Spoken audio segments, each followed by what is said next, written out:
감사합니다. 오늘 함께 나누실 말씀은 시편 133편이 되겠습니다. 시편 133편 말씀입니다. 오늘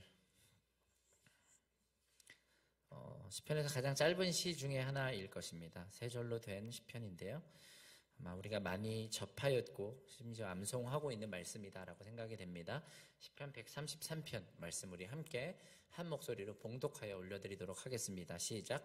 보라, 형제가 연합하여 동거함이 어찌 그리 선하고 아름다운고, 머리에 있는 보배로운 기름이 수염 곧 아론의 수염에 흘러서 그의 옷깃까지 내림 같고, 헐몬에 있으리 시온의 산들에 내림 같도다.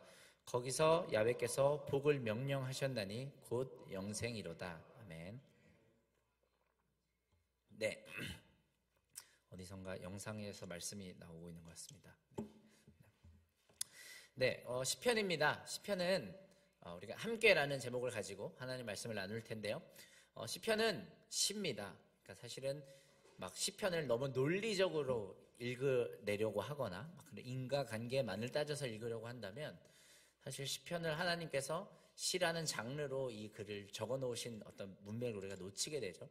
그래서 시라는 것이 그렇듯이 어떤 한 가지 의미만이 옳다라기보다는 이것을, 이 그림을 보여주면서 이 시를 보고 하나님께서 우리 가운데 말씀하시는 것이, 뜻하신 바가 무엇인지를 캐치하는 것이 중요하다고 믿습니다. 시편 133편은 성전으로 올라가는 노래라고 해서 다윗이 지은 시입니다.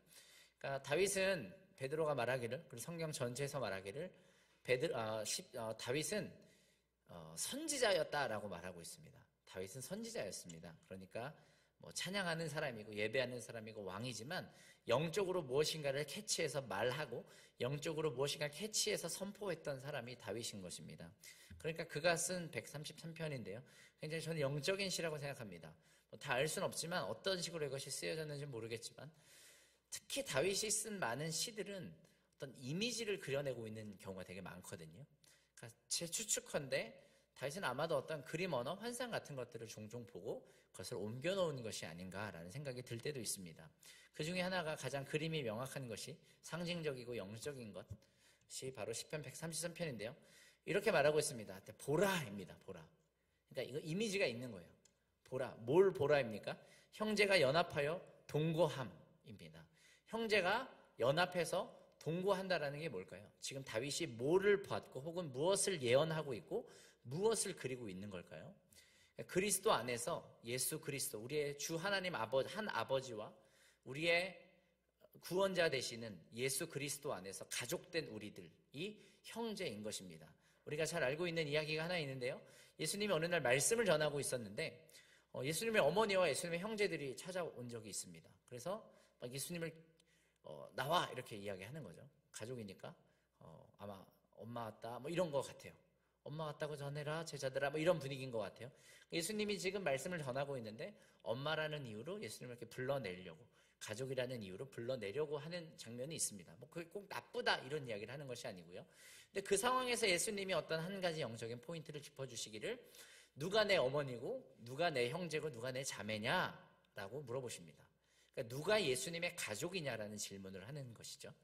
그러니까 예수님도 혈연이라는 것이, 우리는 그 스토리를 알지만 어찌됐건 예수님에게도 친가족이라는 것이 있었습니다. 예수님의 동생 야고보, 예수님의 동생 유다가 있었고요. 아버지 요셉이 있었고 어머니 마리아가 있었습니다. 그러니까 그런 가족임에도 불구하고 이 땅에 예수님이 진정으로 누구를 가족으로 여기시는가를 물어보시는 것이죠. 그리고 예수님께서 자문하시고 자답하시기를, 이 가르침대로 내가 너에게 증거하는 이 말씀대로 행하는 자라야, 그렇게 지키는 자라야, 듣고 지키는 자라야 내 형제요 내 가족이다라고 말하고 있습니다. 그러니까 우리는 예수님하고 가족이에요.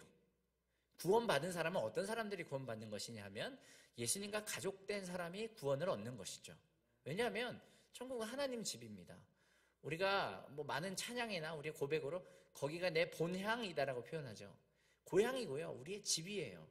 아버지의 집이 우리의 집입니다.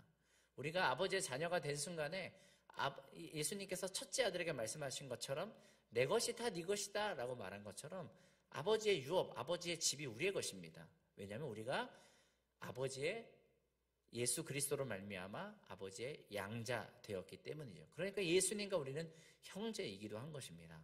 그러니까 형제가 연합하여 동거하는 것, 가족이 된다는 것인데요. 이건 뭘 말하느냐? 명확합니다. 교회입니다. 다윗이 지금 뭘 받건, 뭘 깨달았건, 뭘 캐치해서 영적으로 적고 있는 거냐면 영적인 가족, 교회로서 서로 연합하여 함께 살아가는 자들에 대해서 적고 있는 것입니다. 그걸 봐라. 이런 겁니다. 야, 일로 와서 이거 좀 봐봐. 우리 좋은 거 있을 때 있잖아요. 뭐 이렇게 재밌는 유튜브 같은 거 있을 때, 은혜로운 찬양 같은 거 있을 때, 이것 좀 봐봐, 이것 좀 봐봐. 이렇게 하지 않습니까? 너무 멋있는 것, 너무 좋은 것이 있을 때, 이리 와봐, 이것 좀 봐봐. 라고 하는데, 다윗은 그걸 하고 있는 거야. 야, 이것 좀 봐봐. 교회를 좀 봐봐. 예수님의 가족된 자들을 봐봐. 얼마나 선하고 아름다운가. 이것이 얼마나, 여기서 선하다라는 것은 착하다 이런 뜻이기 이전에 보통 이제 70인역에는 칼로스라는 유명한 단어로 되어 있는데, 그러니까 퀄리티가 좋다라는 겁니다. 그러니까 영어로 우리가 good이라고 할 때, 이거 좋다 이렇게 할 때, he's good boy 하면 착한 소년 이런 뜻도 되지만, 이게 good 핸드폰 이런 식으로 하면 핸드폰이 착하다는 뜻이 아니지 않습니까? 이렇게 뭔가 성능이 좋다 이런 뜻이지 않습니까? 그러니까 이게 굉장히 퀄리티가 좋다라는 겁니다. 상태가 좋아. 되게 아름답고 잘 빚어졌고 굉장히 뭔가 뛰어난 기능을 하고 있어 라는 이야기를 하고 있는 겁니다. 뭘 보고요? 교회를 보고. 그러니까 여기서 중요한 단어가 이제 연합입니다. 우리가 흔히 연합의 시라고 부르기도 해요. 보통 우리도 이제 하남에도 그런 게 있던데, 이렇게 교회들끼리 연합하거나 교회 수련회 같은 데 갈 때 거의 막 80% 이상 수련회 캐치프레이즈가 뭡니까? 134편 1절입니다. 형제가 연합하여 동거하면 어찌 그리 선하고 아름다운 거. 좋습니다. 근데 연합이라는 게 뭔지를 좀 생각해 보기를 원합니다. 연합이라는 것은 통합이랑은 조금 다른 것 같아요. 연합이 있고 통합이 있습니다. 통합이라는 거는 제가 굳이 비유로 만들자면, 통합이라는 거는 약간 이런 거랑 비슷한 것 같아요. 제가 직접 해본 건 아니지만, 이렇게 콩으로 메주를 쓸 때 이렇게 으깨서 막 어거지로 한 모양으로 만들어내지 않습니까? 이런 건 통합이에요. 억지로 막 이겨 넣어서 억지로 한 모양으로 만드는 거죠. 혹은요, 보통 이런 통합시키는 것, 연합이 아닌데 어떤 통합하기 위해서 시도 행하는 것들이 억지로 좀 맞추는 건데, 예를 들면 군대에서 유니폼 같은 걸 맞춰 입죠, 군복을. 그러니까 어떤 연합일 수 있지만 기본적으로 이것은 억지로 이렇게 하나의 느낌으로 묶어내는 것입니다. 그러니까 통합을 시키는 것이죠. 통합시킨다라는 거랑 연합시킨다라는 거랑 굉장히 다른 거예요. 연합이라는 것의 그 의미를 우리가 잘 생각을 해보면, 연합이라는 것에서는 내가 원해서, 내가 자원해서 하는 것입니다. 그러니까 연합이 되려면 거기에는 서로 공통된, 서로 합의된 어떤 가치나 어떤 목적이나 어떤 비전 같은 게 있게 되는 것이죠. 아멘이십니까? 그러니까 이게 좀 통합하고는 다른 거예요. 그러니까 우리가 교회인데요, 우리 교회가 연합되었는가, 이런 측면들을 생각해 봤을 때, 그러니까 이게 연합은 아니잖아요. 그러니까 이게 잘못됐다는 건 또 아닌데, 예를 들어서 어느 날부터 우리 교회가 다 같이 똑같은 티셔츠를 입기로 한 겁니다. 예배 때마다. 여기에 예배 열정을 회복하라 라든지, 뒤에는 하나님의 영광을 위하여 서로 봉사하라, 이런 글귀가 새겨진, 하남 들꽃교회라고 여기 새겨진, 이것을 입는 것은 굉장히 좋은 것이고 굉장히 의미가 있는 일이지만, 그 티셔츠를 입었다는 그 자체로 우리가 연합되는 것은 아니지 않습니까? 연합이라는 것은 우리의 마음으로, 우리 교회로 친다면 교회가 가는 바, 교회가 행하는 바에 동의하고 따라가는 것입니다. 그렇게 연합이 되는 것이죠. 아멘이시죠? 그러니까 어떻게 하는 게 선하고 아름다우냐 하면 연합하는 거래요. 그러니까 이걸 조금 바꿔서 말해보면, 결국에 교회란 것은 무엇이냐면, 교회는 연합되는 사람들의 모임입니다. 그러니까 무엇을 향해서, 무엇을 위해서 연합됐는가? 아주 뭉뚱그레 이야기하면 예수님으로, 예수님 때문에 예수님에게 가치가 있고, 혹은요 예수님을 예배하는 것에 가치가 있고, 혹은 예수님이 원하시는 것, 예수님이 바라시는 거에 동의하는 사람들이 서로 모이는 것입니다. 그게 연합입니다. 그러니까 우리가 교회인데요, 애석하게도 어떤 순간에는 많이 모여 있다고, 대형 교회들도 많죠. 대형 교회 막 수만 명이 앉아 있어도 연합이 됐냐? 아닐 수 있어요. 하나님께서 그 교회를 부르신 목적이 분명히 있을 텐데요. 수만 명이 앉아 있다라고 해서 하나님이 그 교회로 부르신 그 목적대로의 교회는 막상 하나님의 렌즈로 보면 얼마 안 될 수도 있습니다. 그러니까 출석 성도는 10,000명인데요. 그러니까 대형교회가 잘못됐다는 게 아니에요. 근데 출석 성도는 10,000명인데 정말 그 교회에 연합하고 그 비전에 연합하고 정말 예수님을 사랑하고 교회가 가고자 하는 방향은 실질적으로 적을 수도 있죠. 그러니까 작은 교회지만 더 단단한 의미 있는 연합이 있을 수도 있는 것입니다. 아멘이시죠? 이것이 연합입니다. 그러니까 결국에 여러분 우리가 구원이다라고 말했을 때 구원이라는 게 뭘까요? 계속 이 얘기를 하고 하지만 구원이라는 건 단순히 천당을 가는 게 아니지 않습니까? 구원이라는 걸 우리가 여러 가지로 표현할 수 있는데, 그러니까 뭐 예를 들어서 사랑이 뭐냐라고 했을 때 사랑이란 각자 정의가 다를 수 있지 않습니까? 뭐 사랑이란 사전적 정의가 있을 수도 있겠지만 뭐 누군가는 사랑은 초콜릿 같은 거 뭐 이렇게 말할 수도 있고 그렇잖아요. 사랑은 짜증나는 거 이렇게 말할 수 각자의 정의가 있을 수 있는데 구원이다라는 것의 한 정의는 뭐냐면 내 갈망하는 바가 바뀌는 겁니다. 우리가 예수 믿고 변화됐다라는 표현을 많이 써요. 예수 믿고 변화되죠. 근데 사실 뭐가 변화된 겁니까? 조금 착해지는 걸 말합니까? 이전의 행실을 조금 덜 하는 것, 이전에 짓던 죄를 조금 덜 짓는 것을 구원의 변화라고 말합니까? 맞긴 맞아요. 근데 그렇게 변화되는 것의 근본적인 이유가 뭐냐라는 것의 근본을 파고 파다 보면 결국에 구원이라는 것은 뭐냐면 내 갈망하는 바가 바뀌는 거예요. 내가 이전에 갈망하던 것이 있었죠. 내가 원하던, 내 몸이 원하던 것들이 있습니다. 내 자아가 원하던 것들이 있어요. 변해가는 것이 전제이지만요. 예수 믿는다라는 것은 그 내가 원하는 바, 내 갈망이 변화된 것이고 변화되어 가는 것입니다. 우리가 구원의 확신에 대한 문제를 많이 다룰 때가 있는데요. 저는 엄격할 필요가 있다고 믿어요. 저 자신에게도 그렇고. 근데 우리가 이 질문을 해야 돼요. 내가 근본적으로 원하는 바가 바뀌었는가? 내 진정한 갈망이 바뀌었는가? 우리 갈망이 어떻게 바뀌어야 되죠? 그냥 아주 넓게 얘기하면 예수님을 향한 것으로 바뀌어야 돼요. 내가 원하는 것이 가장 큰 계명이 하나님을 사랑하라이지 않습니까? 그 말은 다른 말로 하면 하나님을 경배하고 하나님을 사랑하는 것, 즉 하나님을 원하는 것이 내 갈망의 중심이 돼야 돼요. 부족할 수 있습니다. 우리가 넘어질 수도 있어요. 죄를 지어도 된다는 얘기하지만 죄를 짓곤 하죠. 근데 그럼에도 불구하고 내 안에 중심의 갈망은 무엇입니까? 내 갈망이 하나님인 사람은요, 죄를 짓고 넘어져도 하나님을 원하니까 회개하는 거예요. 돌아가는 겁니다. 하나님을 원하니까요. 아멘이십니까? 그렇게 변화되시지 않았습니까? 우리 집사님. 그죠? 아멘이시죠? 우리의 갈망이 변해야 됩니다. 하나님을 향해서 변해야 하고요. 혹은요, 차등은 있을 수 있지만, 물론 하나님 자체를 원하는 것이 더 커야 한다고 믿지만, 사실상 우리가 하나님을 원하게 되면 하나님이 원하시는 것을 나도 원하게 되는 것 같습니다. 우리의 갈망이 어떻게 변화되는가? 이건 신학적인 이슈이기도 한데요. 그냥 어떤 갈망이 아니고요. 우리가 거듭났다, 예수님의 영으로 우리가 새롭게 됐다라는 것은 예수님이 원하시는 것, 예수님이 이 땅에서 원하셨던 것으로 우리도 우리 안에 어떤 갈망, 원하는 게 생긴다는 뜻입니다.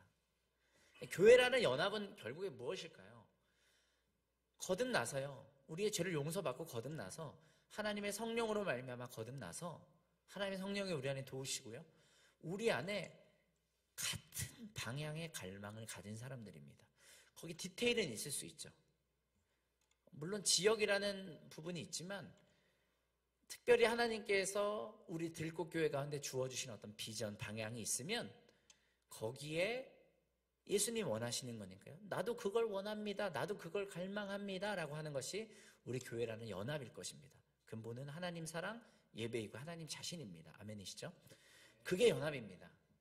그게 우리가 함께 살아가게 되는 근거예요. 아멘이시죠? 네. 자꾸 아멘 유도해서 죄송합니다. 습관이 돼가지고. 아멘, 할렐루야. 네. 아멘. 자, 이제 2절과 3절은요, 이렇게 연합되는 것에 대한 구체적인 그림을 보여줍니다. 그러니까 이런 왜 이것이 선하고 아름다운가, 그리고 그러니까 이렇게 연합될 때 뭐가 좋은가, 어떤 혜택이 따르는가, 이런 거에 대한 이야기라고 할 수도 있어요. 2절입니다. 계속 시예요. 머리에 있는 보배로운 기름이 수염 곧 아론의 수염에 흘러서 그의 옷깃까지 내림 같고 라고 말합니다. 어떤 이미지죠. 제사장이 기름 부음을 받고 있는 이미지를 보여주는 거예요. 우리가 잘 아는 그림입니다. 머리에 있는 보배로운 기름이라고 했을 때 교회 머리가 누구일까요? 예수님입니다. 예수 그리스도라고 했을 때 그리스도라는 뜻은 기름 부음 받은 자라는 뜻이죠. 예수님의 능력, 예수님의 임재가 흘러내리는 곳이 교회입니다. 아멘이세요? 네. 그걸 보여주고 있는 거예요. 근데 수염 곧 아론의 수염에 흘러서, 다시 말하자면 이건 쉽니다. 그러니까 수염이 뭐고 아론이 뭐냐라고 했을 때 되게 다양한 해석이 있을 수 있어요. 그걸 우리가 다 인정해야 됩니다. 이 당시의 것은 무엇을 상징했는가를 볼 필요도 있고 여러 가지가 있지만, 아론의 수염을 탄다는 건 아론은 제사장이었습니다. 그러니까 이걸 예배를 생각해 볼 수도 있고요. 혹은 제사장이었으니까 복음, 화목케 하는 직분을 생각해 볼 수도 있어요. 아론의 수염이라고 했을 때 당시의 수염은 일종의 권위의 상징이었으니까 이것은 권위의 체계를 말하는 것처럼 보이기도 합니다. 근데 그냥 이 본문 안에서만 해석을 보자고 한다면 3절은 헐몬의 이슬이 시온의 산들에 내림 같도다 라고 표현되어 있어요. 그러니까 헐몬산이죠. 헐몬의 이슬이 시온의 산들이라고 말해요. 여기서 헐몬산은요, 이스라엘에서 가장 높은 산이라고 알려져 있는 산이에요. 제가 이스라엘에 가봤는데 되게 높아요. 백두산만큼은 아닌 것 같은데 되게 높긴 높아요. 근데 이제 뭐가 진짜 그 당시 헐몬산이었는지 우리가 알 수 없고, 어느 학자에 따라서는 예수님 올라가셨던 변화산이 헐몬산이다라고 주장하는 사람도 있긴 있어요. 어쨌든 이 헐몬이라고 보여주는 이 산은 이스라엘에서 가장 높았던 산이라고 알려져 있거든요. 시온의 산들은요, 그러니까 그 구조 자체가 그렇게 돼 있습니다. 이스라엘에는 물이 어떤 식으로 퍼지냐면 헐몬에 비가 내려요. 하나님의 비가 내리면 그 물줄기로부터 타고 흘러서 그 각 산으로 그 스트림이 이렇게 싹 흘러가게 되어져 있습니다. 그러니까 높은 데서 낮은 데로 흐르는 것을 보여주는 것처럼 보여요. 그러니까 만약에 2절과 3절 우리가 묶어서 생각을 해본다면, 하나님의 능력이, 하나님의 기름 부음이 어떻게 교회 가운데 흐르냐라고 했을 때 위에서부터 아래입니다. 여러 가지를 상징할 텐데요, 예배를 상징하기도 해요. 가장 높은 곳의 영광이라고 말하지 않습니까? 하나님의 보좌로부터 끊임없이 흘러내리는, 예배 가운데 흐르는 그 생수를 말하기도 하고요. 혹은요, 여기 있는 이미지 그대로 어떤 권위 체계를 말하기도 하는 것 같습니다. 그러니까 우리 교회가 하나님 능력으로 넘치려면, 하나님 임재로 넘치려면 어떻게 해야 될까요? 목사님을 위해서 기도 많이 해야 됩니다. 목사님 위해서 우리가 많이 서포트해드리고 순종하고, 우리가 이제 더 이상 그만 속썩이고 잘 서포트해야 되는 부분이 분명히 있습니다. 그때 교회가 건강해지는 거예요. 거기에 능력이 흐릅니다. 기름 부음은 능력을 말하거든요. 예수님이 사역하셨던 거 다 성령의 능력이었습니다. 성령의 능력이 무엇일까요? 기름 부음이에요. 그러니까 옷깃까지라고 했을 때 그 수염에 흘러서 옷 전체에 흘러내리는 것을 말해요. 그러니까 머리부터 뭐예요? 하나님께서 우리가 그런 연합하는 교회가 됐을 때 머리, 예수님에 있는 것을 권위를 타고, 목사님을 타고, 혹은 예배를 타고 교회 성도 옷깃 전체, 몸 전체를 흠뻑 적시는 그림인 거예요. 그러니까 능력이 교회 가운데 흘러 넘치는 것입니다. 은혜가 흘러 넘치는 거예요. 하나님을 아는 기쁨이 교회 가운데 흘러 넘치는 것입니다. 아멘이시죠? 3절이 그것을 또 구체적으로 보여주는 거예요. 시온의 산들에 내린 같도다. 거기서 야훼께서 복을 명령하셨나니 곧 영생이로다라고 말합니다. 여러 가지를 말해요. 좀 싫어서 그런데요. 저는 그래서 시편을 좋아합니다. 좀 풍부하게 해석이 가능하다라고 믿어서. 영생이 뭡니까? 구원을 말하는 것 같기도 하고요. 예수님은 영생을 이렇게 정의하셨습니다. 하나님과 그의 보내신 자 예수 그리스도를 아는 것이 영생이다라고 했어요. 그렇다라고 했을 때 이러한 교회 가운데, 이러한 연합 가운데 있는 축복이 뭘까요? 하나님을 아는 것, 그의 보내신 자 예수 그리스도를 아는 거예요. 예수님을 아는 것이, 알도록 여기 하나님 강권하시는, 하나님 명령하시는 것이 여기에 있는 것입니다. 영생이라는 것은 하나님을 아는 것인데, 또 어떻게 보면 영원히 사는 것이죠. 예. 그러니까 구원을 말하기도 합니다. 이걸 외연으로 우리가 본다면 이런 교회를 통하여서 하나님이 명령하시고 퍼져나가는 것이 뭡니까? 그러니까 복음이 사람들로 영생하게 할 수 있는 능력인 복음, 그 좋은 소식이 교회를 통해서 바깥으로 퍼져나가는 것이기도 한 것입니다. 그리고 또 한 측면을 생각해 보면 영생이라는 것은 사실은 그냥 단위적으로 길이적으로 길게 오래 사는 거가 아니라 영원한 생명이라고 했을 때 그 본질을 생각을 해보면 천국에서 오래도록 산다가 아니라 사실 잘 생각을 해보면 이 영생이라는 것은 예수님이 우리의 영생이시죠. 예수님이 우리의 생명이고 예수님이 우리의 영원한 생명이십니다. 그러니까 예수님의 생명이 우리에게 주어진다는 거예요. 예수님의 생명이 우리 가운데 강권적으로 흘러넘친다라는 겁니다. 그러니까 이렇게 정의해 보겠습니다. 영생이라는 것은 생명의 길이가 아니라 생명의 퀄리티, 그러니까 생명의 질입니다. 질 좋은 생명이 영생인 거예요. 단순히 길게 사는 것이 아니에요. 예수님의 생명이기 때문이죠. 예수님이 우리 예수님 믿을 때 너 이제 영원히 살아라 라고 하는 것이 아니고요. 예수님 안에 있는 그 생명력이 우리 안에 흘러 들어와서 예수님의 것이 우리 안에 들러와서 우리가 영원히 살게 되는 것이거든요. 그러니까 저는 그렇게 생각합니다. 성경에서 예를 들어서 우리가 여호와 라파라고 하면 치유의 하나님이다라고 우리가 알고 있지 않습니까? 맞는데요. 근데 그거를 직역을 하면 치유하시는 하나님이 아니고요. 야훼 라파라고 하면 야훼는 I am이라고 하거든요. 그래서 야훼 라파라고 하면 나는 치유하는 하나님이 아니라 나는 치유다예요. 내가 치유다예요. 시편의 다윗이 뭐라고 하나님에 대해 고백하느냐 하면 여호와는 나의 생명이다라고 말합니다. 그러니까 부활도 그렇고 예수님 내가 부활이다라고 하셨지 않습니까? 이것이 핵심입니다. 예수님이 영생이세요. 우리가 언제 영원히 살게 돼? 어떻게 구원을 얻는 것이냐면 예수님께 순종하고 예수님을 믿음으로 예수님과 우리가 가족될 때, 연합될 때, 하나 될 때 그때 우리에게 영생이 흘러 들어오는 거예요. 그래서 우리는 영원히 살게 되는 것입니다. 그러니까 구원이라는 것은 뭐냐? 영생이라는 것은 뭐냐? 하나님과 그의 보내신 자 예수 그리스도를 아는 것. 여기서 알다라는 것은 그냥 잘 아시죠? 뭐뭐에 대하여 안다가 아니라 관계적으로 아는 겁니다. 그러니까 예수님은 영생을 관계로 정의하세요. 예수님과의 관계로 정의하세요. 그래서 흘러 들어오는 것이거든요. 예수님이 2000년 전에 이 땅에 오셨을 때 탁월하게 사셨던 그 생명, 그 삶, 예수님처럼 살 수 있는 그것이 우리에게 흘러 들어오게 된다라는 것입니다. 그러니까 교회는 우리에게 축복이죠. 홀로서기 잘할 수 있어야 되는 것이 분명히 맞습니다. 근데 우리가 이 시편을 돌아볼 때 어떻게 해야 전도를 잘할 수 있습니까? 어떻게 할 때 능력 있는 삶을 살아갈 수 있습니까? 어떻게 해야 탁월한 삶을 살아갈 수 있습니까? 연합될 때예요. 하나님께서 우리를 부르신 교회 안으로 우리가 연합돼서 이 교회를 세우신 목적대로 행할 때 예배이고 선교입니다. 우리의 재정을 예배하는 데 투자해야 되고 우리의 시간을 예배하는 데 투자해야 되고 우리의 재정을 예배하는 데 투자해야 됩니다.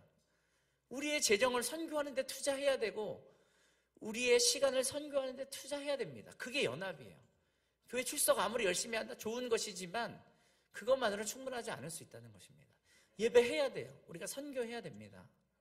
아멘이십니까?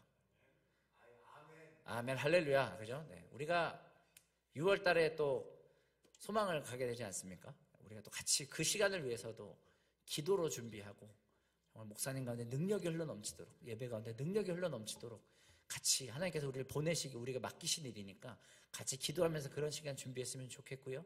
이제 분명히 하나님께서 우리 예배와 우리의 선교와 이런 것들을 더 펼치실 텐데요. 우리가 의도적으로 거기 연합하기 시작할 때 우리 개인, 우리 가정, 우리의 사업 모든 방면에 하나님의 탁월한 생명력이 흘러 들어오게 될 것을 옷깃까지 몸 전체의 것이 흘러 넘치게 될 것을 믿습니다. 아멘이십니까? 우리 함께 기도하는 시간 갖도록 하겠습니다.